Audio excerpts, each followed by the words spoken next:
So വർഷത്തിന് മുന്നേ കന്നഡ ഫിലിമിലും ചെയ്തിട്ടുണ്ട്. മലയാളത്തിലിപ്പോൾ ഈ ചിത്രമാണ് 3 വർഷം മുന്നേ ഷൂട്ട് ചെയ്തത് ആക്ച്വലി പടം. സോ വർഷയോട് ചോദിച്ചാൽ മതി. എക്സ്പെരിമെൻ്റൽ ഫിലിമാണ്, ഇൻട്രസ്റ്റിംഗ്. Thank you. നന്നായിട്ടുണ്ട്. നല്ല ഫിലിമാണ്.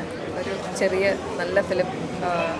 കുറേ ന്യൂ ഫേസസ് ഉണ്ട്, അഭിനയിച്ചിട്ടുണ്ട്. അവർക്കൊക്കെ നല്ല ആപ്റ്റായിട്ടുള്ള സ്പേസ് ഉണ്ട് പടത്തിൽ. മേക്കിങ്ങും നന്നായിട്ടുണ്ട്. കാണാം, നല്ലൊരു സിനിമയാണ്. ചെറിയ നല്ലൊരു സിനിമ. എനിക്ക് ഹാപ്പി എന്താണെന്ന് വെച്ചാൽ എൻ്റെ ബ്രദറുണ്ട്. അപ്പോൾ അവൻ്റെ സ്പേസും എല്ലാം കൊണ്ടും എല്ലാവർക്കും നല്ല ഒരു ഇത് കിട്ടി. എന്താ പറയുക, ടിക്കറ്റ് എടുത്ത് കഴിഞ്ഞാൽ നമുക്ക് ഒത്തിരി സിനിമ കാണാൻ പറ്റും. അങ്ങനെ ഒരുപാട് സിനിമ കണ്ടിറങ്ങിയൊരു ഫീലാണ് ഇപ്പോൾ ഉള്ളത്. സത്യം പറഞ്ഞാൽ എനിക്ക് അറിയില്ല, ഞാൻ എല്ലാത്തിലും കൂടി ഇങ്ങനെ കറങ്ങി ഏത് ഇമോഷൻ പിടിക്കണം എന്നറിയാത്ത അവസ്ഥയിലാണ് നിൽക്കുന്നത്. എക്സൈറ്റ്മെൻ്റ് ഉണ്ട് എൻ്റെ പൊസിഷൻ കണ്ടതിൽ.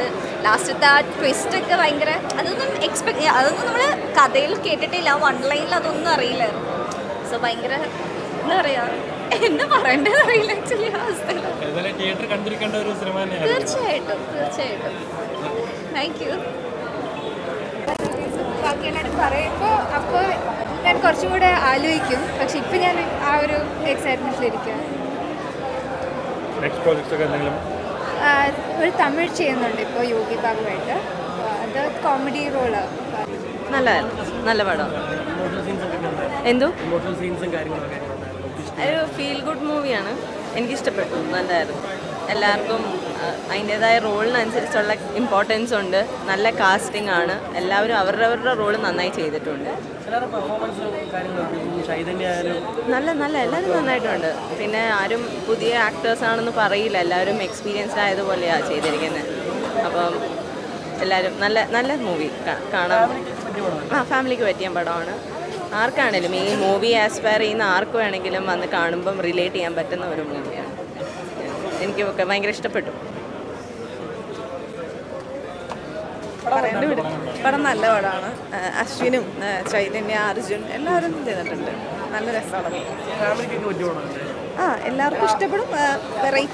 ഒരു വെറൈറ്റി മൂവിയാണ്. അപ്പം എല്ലാവരും കാണാം. ശരി.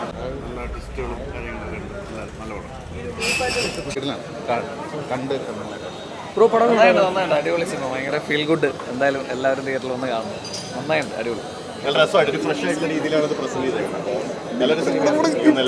ഒരു എന്താ പറയുക, ഒരു സൂപ്പർ ട്വിസ്റ്റ് എന്നല്ല, നമുക്ക് ഒരിക്കലും പ്രതീക്ഷിക്കാൻ പറ്റാത്ത രീതിയിലുള്ള ഒരു ട്വിസ്റ്റാണ്. അത് പറയാൻ പാടില്ല. നിങ്ങൾ കണ്ടില്ലത്, നിങ്ങൾ കണ്ടിറങ്ങണം. ഒരു രക്ഷയില്ല കേട്ടോ. അത് ഒരു റിനോയ് കല്ലൂർ ചിത്രം എന്ന് പറയില്ലേ, അത് ആ എഴുതി കാണിച്ചത് അത് അർത്ഥവത്താണ്. അത്ര അടിപൊളിയാണ്. ഒരു രക്ഷയില്ല കേട്ടോ. അടിപൊളി ഗംഭീര പടം. രസമുള്ള പടം. ഒരു നന്മയുള്ള ചിത്രം. ഒരിക്കലും സിനിമ തുടങ്ങിയപ്പോൾ ഞാൻ പ്രതീക്ഷിച്ചില്ല ഇത്രയും നല്ലൊരു സിനിമയായിട്ട് അത് എൻഡ് ചെയ്യുമെന്ന് വിചാരിച്ചില്ല. കാരണം ഒരു ഷോർട്ട് ഫിലിമൊക്കെ പറഞ്ഞിട്ട് സിനിമ തുടങ്ങുന്നുണ്ട്. അപ്പോൾ ആ ഒരു സ്റ്റാൻഡേർഡ് തന്നെ ഇനി അങ്ങോട്ട് പോകുമെന്ന് വിചാരിച്ചത്. പക്ഷേ ഗംഭീരമായിട്ടുണ്ട്. എഴുത്ത്, റിനോയുടെ ആ ഒരു എഴുത്തുകാരൻ വളരെ മേലെയാണ്. സിനിമ നല്ല സിനിമ.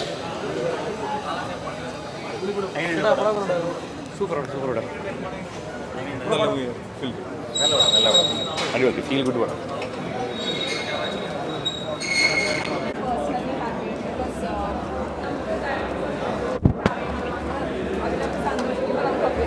ഹാപ്പി ആവുമല്ലോ. പിന്നെ അത് ഞാൻ പറഞ്ഞ പോലെ തന്നെ ഈ സിനിമ ഇഷ്ടപ്പെടുന്ന എല്ലാവർക്കും ഇഷ്ടപ്പെടുന്ന ഒരു പടമാണ്. ഞങ്ങൾ ഒരു സിനിമയ്ക്ക് ടിക്കറ്റ് എടുത്താൽ കുറേ സിനിമകൾ കാണാം. ഇതിൽ മൊത്തത്തിൽ 5 സിനിമകളുണ്ട് ഉള്ളിൽ. സോ അതുതന്നെയാണ് വലിയൊരു ബോണസ് എനിക്കറിഞ്ഞു. സോ ഒന്നെടുത്താൽ മതി, നിങ്ങൾക്കിത് വന്ന് കണ്ട് എൻജോയ് ചെയ്തിട്ട് പോവാം. വസൂരിയാണ് ഞാൻ അഭിനയിച്ച പോർഷൻ. ക്യാരക്ടർ തേപ്പുകാരിയായിരുന്നു. ഡയറക്ടർ പറഞ്ഞത് ഞാൻ ഭംഗിയിൽ ചെയ്തിട്ടുണ്ട്. അത്ര തന്നെ. അതെ, അത് വൈറലാക്കരുത് നിങ്ങൾ. അതിൽ വൈറലാവാൻ എനിക്ക് താല്പര്യമില്ല. പക്ഷേ ഡയറക്ടർ പറഞ്ഞാൽ ഞാൻ ചെയ്തു, അത്രയേ ഉള്ളൂ. എൻ്റെ ഫസ്റ്റ് മലയാളം ഫിലിമാണ്. സമൂഹത്തിൽ അങ്ങനെ ഓരോ സിറ്റുവേഷൻ അനുസരിച്ച് ചെയ്യുന്ന എല്ലാവരും ഉണ്ടല്ലോ. നമുക്ക് അങ്ങനെ പറയാൻ പറ്റില്ലല്ലോ. അതൊക്കെ അവരവരുടെ സിറ്റുവേഷൻ, അവരവരുടെ ഇഷ്ടങ്ങൾ, അത്രയേ ഉള്ളൂ. Thank you.